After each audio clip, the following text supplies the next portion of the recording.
Coach Theobald, talk about the 4-0 win tonight, extend the win streak to 21 games. Talk about what do you think the keys were to the win? Key tonight was, obviously we're excited to win, and I thought Northwest came in and did some really good things and made it really difficult defensively. I thought they were really well organized, but I think getting numbers to overlap and get forward and create numbers up situations where we could um, get some quality chances. I think early on we were having a hard time just creating because of the numbers they had behind the ball, but I thought we did a good job of getting some runs from deep positions that allowed us then to get crosses and shots in, and I thought some really creative play as well from our front runners unlocked them, and once we got a goal or two, I felt the game opened up and became a little bit easier for us. Talk a little bit about Aaron Burke's goal. Really, a whole team. I mean, the ball in, then the header back to her, and then one touch back for the finish. Yeah, I think a special goal and just a long ball forward or diagonal ball forward, uh, and then a head, ball kind of played 10 yards back, and she steps into it and volleys it with her left foot that hits the upper 90. That's one of those special goals that uh, probably the best goal I've seen for us since I've been here, and she did it with great technique. And like we say, perhaps we hit that ball 10 more times and it goes in, maybe none of them. But she did it on the moment that it counted, and she should feel really good. And she didn't really celebrate that much after, so I was surprised. I thought that's something that she probably should feel really, really good about, and our team should feel good about. And it was just a nice goal to watch. And she's made big jumps since she's been here as a player and as a person. I'm really proud of her, and really happy for her tonight to score a goal like that.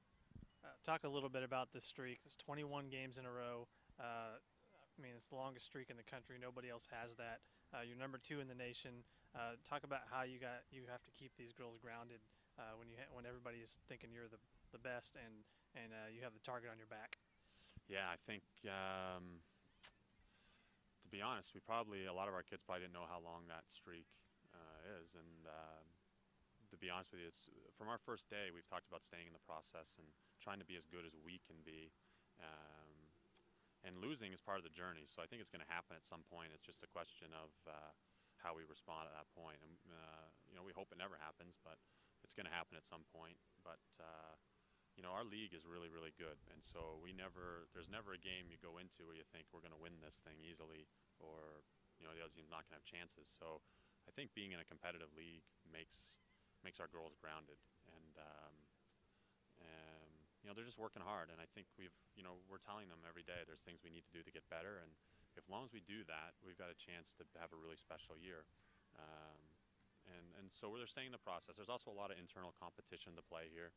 I think the kids know that we're pretty deep. We've got a lot of talent, a lot of great kids who've got a team-first mentality, and so they have to compete on a daily basis to play on game day. And then the other thing is our girls lose every day in practice. When we do activities, it's always, we keep score a lot, and they play, and they have to compete, and so they get used to losing every day in practice and having to respond. So yeah, we don't want to think we're a good team yet, and because there's a lot of things we need to do to be better, and there's a lot of teams getting better. You can tell by the results and by the statistics of the game that there's a lot of teams getting better, and we look forward to Thursday. UNO is going to be a great challenge. They have great history, and they're a good team, a real athletic team, and it'll be a good challenge.